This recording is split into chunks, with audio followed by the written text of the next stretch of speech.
Parvati barrage సిర్పురం గ్రామంలో ఉన్నటువంటి barrage కింది భాగంలో మంథని గౌతమేశ్వర ఆలయానికి సమీపంలో మనం నిలబడి ఉన్నాం. గోదావరి ఏ గేట్లు కూడా దించకుండా వాళ్ళ సిర్పురం బ్యారేజ్ గేట్లు మొత్తం ఎత్తే ఉన్నాయి. ఒక్క చుక్క కూడా ఆపలేదు. ఆపకున్నా కూడా ఇవాళ పోటు గమనే ఇక్కడ ఉన్నాయి అన్నీ కూడా దాదాపు పొలాలు కాంగ్రెస్ పార్టీ నాయకులే ఉన్నాయి. నేను అందుకే ప్రతిరోజు చెప్తా ఉన్నా, చదువుకున్న సన్యాసి ఈ దేశంలో ఎక్కడన్నా ఉన్నాడా అంటే అది మంత్రిని ఎమ్మెల్యే దుద్దిల్ల శ్రీధర్ అనే చెప్తున్నా. ఈ బ్యారేజీలు వృధా, ఈ బ్యారేజీల వల్లనే పొలాలకు నీళ్ళు వస్తున్నాయని మాట్లాడే సన్నాసులు వాళ్ళ జవాబు చెప్పాలి. బ్యారేజ్ ఒక్క గేటు కూడా దించకుండా కూడా ఇవాళ ఈ పొలాలన్నీ మునిగిపోయినాయి. ఎగ్లాస్పూర్ వరకు కూడా మునిగిపోయినాయి. బన్న చెరువు కింద అన్ని పొలాలు కూడా మునిగిపోయినాయి. ఇవాళ మంత్రిని ఎమ్మెల్యే దుద్దిల్ల శ్రీధర్ ఇంత గొప్ప ప్రాజెక్టును నిర్వీర్యం చేసి ఈ ప్రాజెక్టును ప్రజలకు అందుబాటులోకి రాకుండా ఇవాళ మమ్మల్ని ఏడిపియడానికి కారణం, దీంట్లో నీకు కమిషన్లు రాలేదనే కుట్ర తప్ప.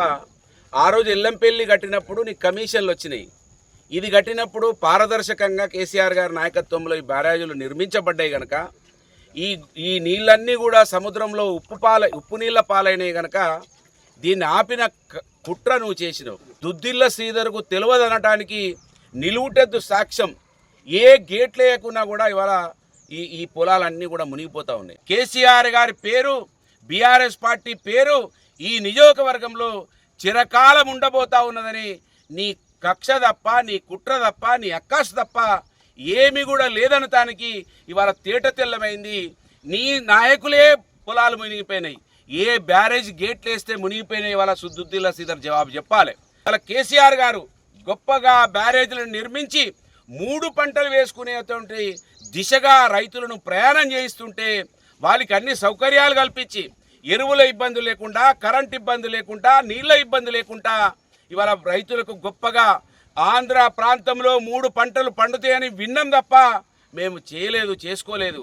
ఇవాళ తూర్పు గోదావరి, పశ్చిమ గోదావరిని తలపించే విధంగా మంత్రిని ప్రాంత రైతులు కూడా ఎదగబోతా ఉన్నారని కక్ష కట్టిండు దుద్దిల్ల శ్రీధర్ అనటానికి ఇవాళ నిలువుతెద్దు సాక్ష్యంగా ఇక్కడ మనం మంత్రిని గోదావరి సమీపంలో నీళ్ళని చూస్తే కనబడతా ఉన్నది.